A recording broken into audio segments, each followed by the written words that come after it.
This episode features discussion of child sexual abuse. If that is a topic you prefer not to hear about, feel free to listen to any of our other episodes. Thank you.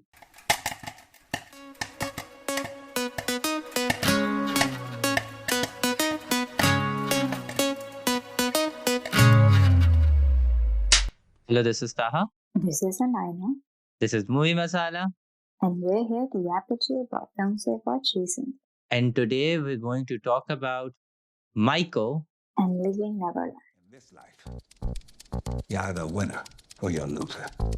Y'all want to work in a steel mill like me for the rest of your days? No, sir. Yeah, because I sure as hell don't. Y'all willing to fight for it? Yes, sir. I need to hear you a little louder. Y'all willing to fight for it? Yes, sir. Ready whenever you are, Michael. Okay, so I think this time we are going to do things a bit differently. Where I did watch Michael, and I thought a much more interesting way to talk about this film is to really actually talk about Leaving Neverland alongside it, because regardless of what you think about Michael Jackson and the allegations against him, you cannot watch this film and not acknowledge that it itself does not acknowledge so much. Yeah, and for context, so Leaving Neverland is a two-part television documentary that recounts the testimony of Wade Robson and James Safeshock, who alleged that Michael Jackson abused them when they were children back in the 90s. Yeah. So I think I do want to quickly start off with just the film and kind of hone in on my criticism towards the film, right? And to start off, I think Jafar Jackson, who's the real life nephew of Michael Jackson who plays him, Yeah. I think he does a good job really playing Michael Jackson. Not only does he get a lot of the mannerisms and the voice really well, but I think the dance sequences and the singing and the who he does, it's it really does work, and he's really well. It's a good example of nepotism casting that works. It works, exactly. And I think Coleman Domingo also really does a great job. Honestly, I don't know if Coleman Domingo is capable of doing a bad job, very honestly. Yeah, I don't think I've ever seen him in anything where I was like, no, I don't think he did a good job. He's simply been fantastic. He plays Joseph Jackson, who's Michael's dad. And I think Coleman Domingo really adds to this character more than the writing gives him to do. I think this is a great segue into again the criticism, the issues I have with this film, right? Firstly, I think on a writing level, it is so generic. It is so generic that it feels like genuinely ChatGPT was given the idea of what a music biopic should be, and it just created all of it just reading Michael Jackson's Wikipedia.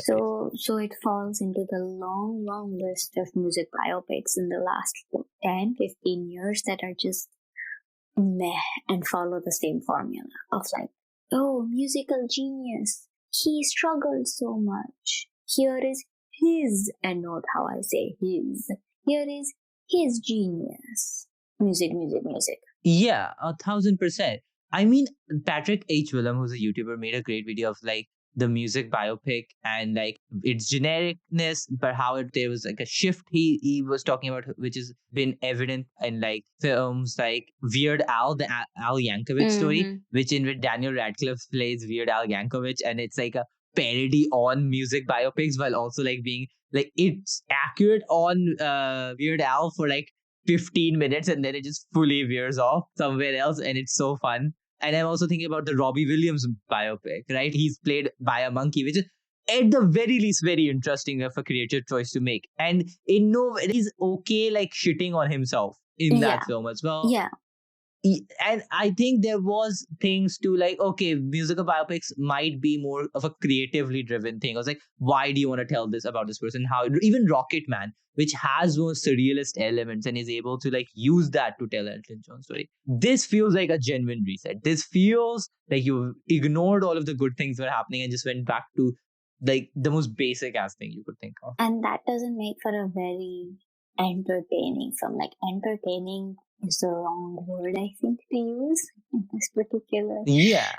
scenario. But no, honestly, it also doesn't it make it very entertaining either, unless you are just here for Michael Jackson's music and like dance routine. Right. Yeah. And if that is the case, then open YouTube, I guess. Exactly. So that's my first thing. Like, and then the second thing is like how this feels, and I know like you talked about previously how the Wuthering Heights adaptation just ignored the second half of the entire book and just focus on the first half. Yes. Now imagine if someone tried to cram the entire book of Wuthering Heights into a 5-minute short film.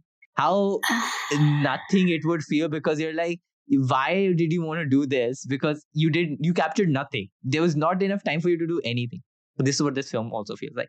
I would be happy to see their parts of this film expanded out to a full film. Like, talk about Thriller and the making of that as a full thing. Talk about his childhood and Jackson 5 as a full thing. There are multiple moments of this film that can be expanded out to make a much more interesting, in-depth look at his career. Because to be very honest, he had such an incredible career, and he was one of the most famous people in the world. And like, he did so much work. You cannot deny the creative output that was Michael Jackson. There's so much you could genuinely delve into. It just feels, oh, I had an idea. Yeah, the background instrumental starts playing, and then the music video just starts playing, and the song, and it's just like I just saw nothing. I saw nothing. I have no like real input into his creative vision. So it's basically the TikTokification of Michael Jackson's life. Yeah. And obviously the film ends at Bard, right? Before any of the allegations come in. And basically what had happened was they had filmed a separate ending with the allegations. And then the estate of Michael Jackson was like, hey, actually, you can't do that. We found this clause thing in one of the old that you can't depict certain things. So the whole thing was scrapped, and a new ending was made where it just abruptly ends very much so, and says the story continues. And being very honest, even if they had gotten up to the allegations, nothing in the past of this film makes it seem like they were going to address it with any real severity and reality that it should entail. Right. That, I guess, kind of brings us into leaving Neverland, and a lot of you can't find it on streaming anywhere anymore, because the estate of Michael Jackson was sued HBO with a bunch of clauses and was like, yeah, you were in breach of a contract you previously signed with us about the same things, which is like certain things you can and can't show when you have this contract in certain depictions of Michael Jackson. So yeah. Again, it is deeply concerning when you are so adamant of suppressing like speech like that. And people either refuse to see or outright like reject, right? Right, yeah.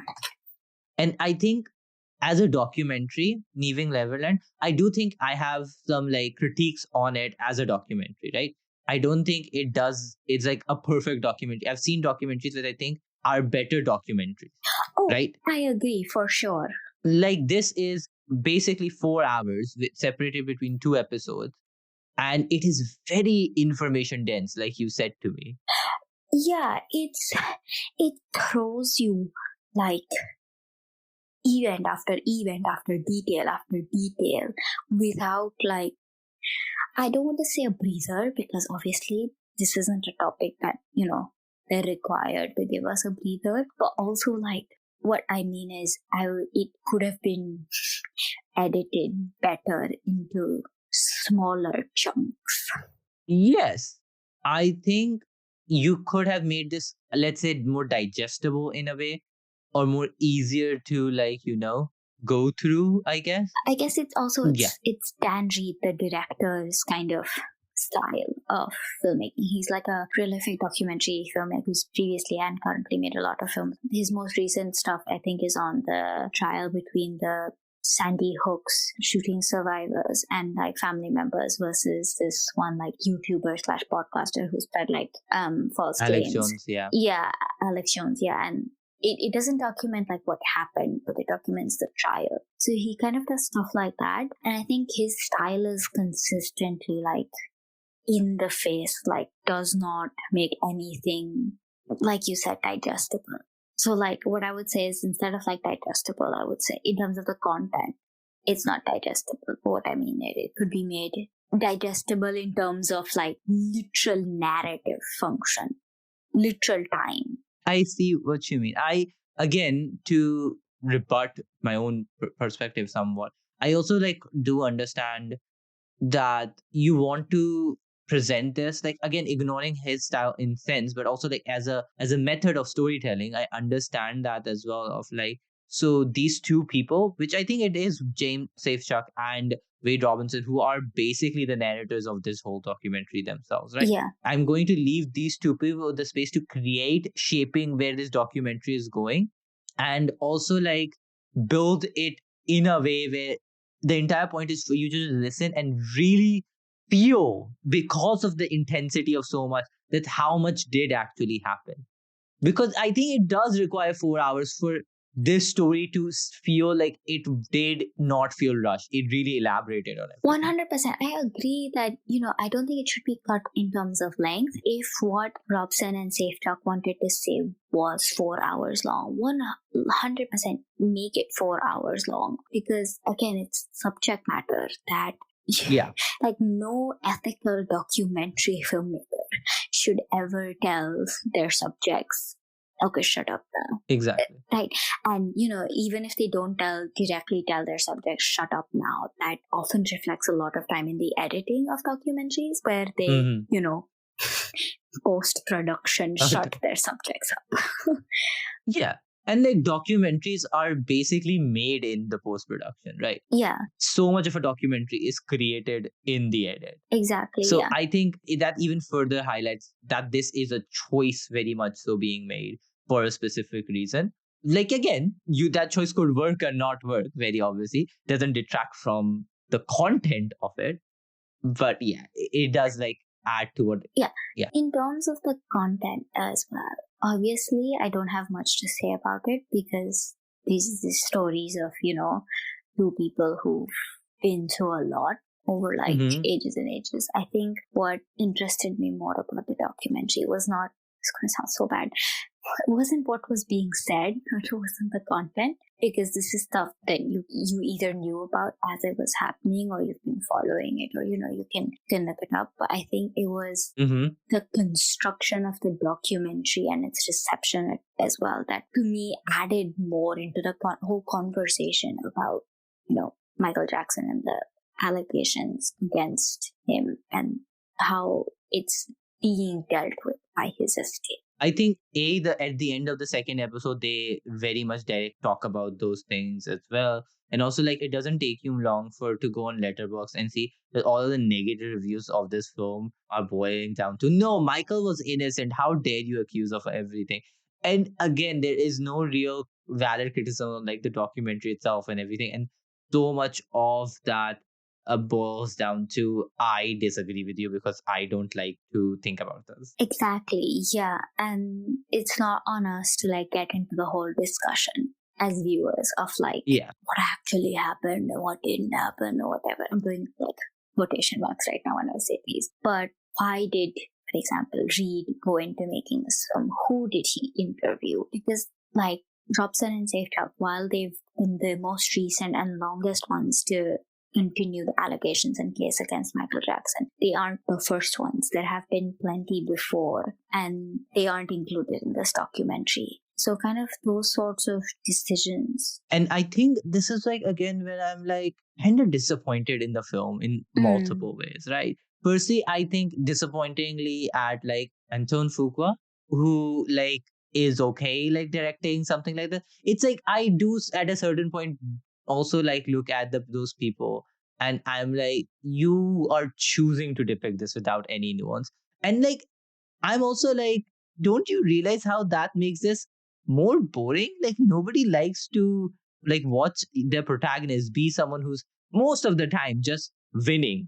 Exactly. Right. Yeah. I think the most interesting thing this film genuinely does is present that dynamic between Joe Jackson and Michael Jackson, and how like Michael Jackson, despite being one of the most famous people in the world, is still not able to say no to a parent who's clearly abusing him, who's clearly like manipulating him. And I think that's very interesting.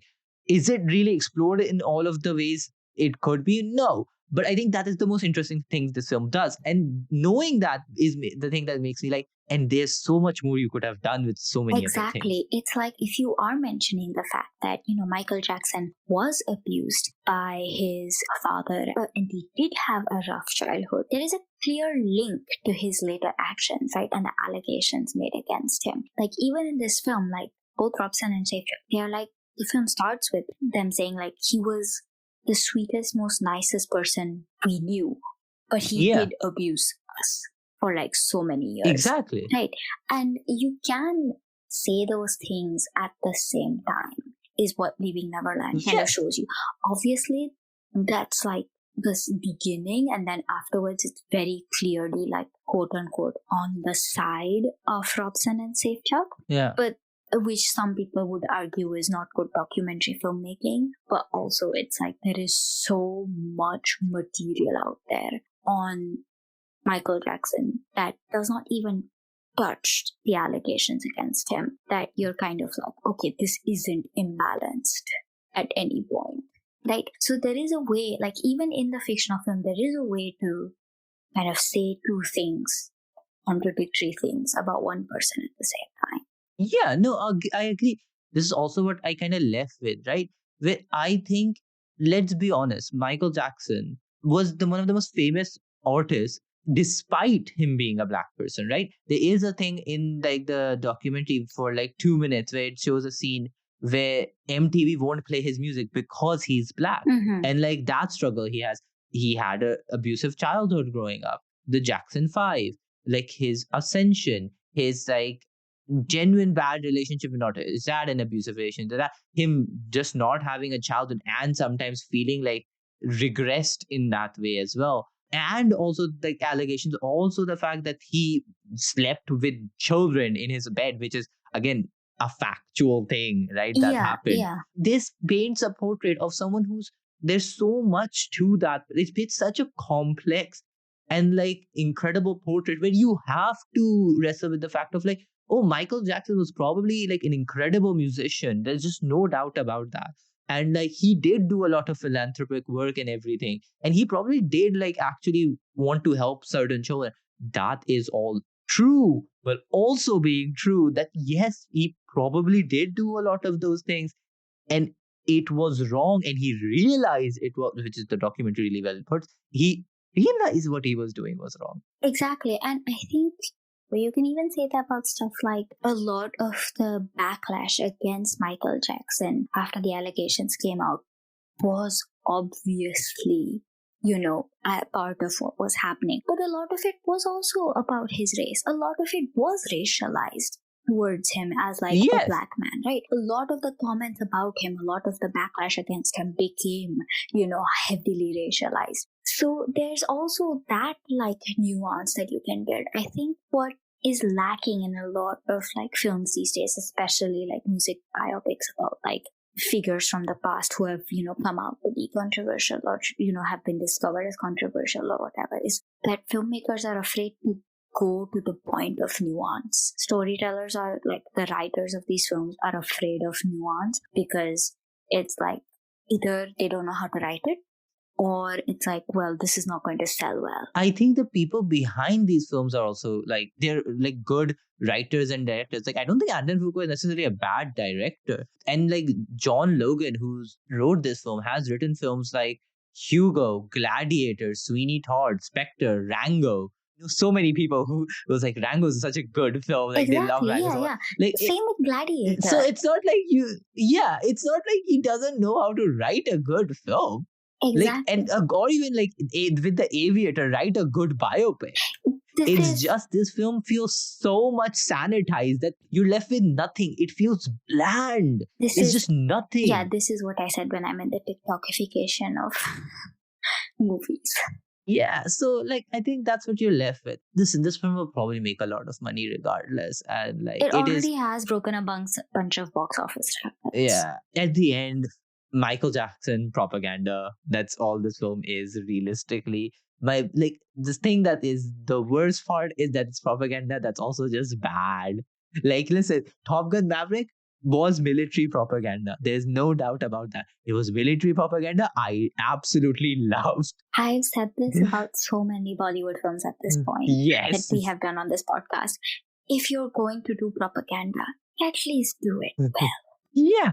At least make me go like, I hate myself for liking this. Exactly. But yeah, those were our thoughts. Thank you for tuning in. This podcast is produced solely by us with musical assets from Pixabay.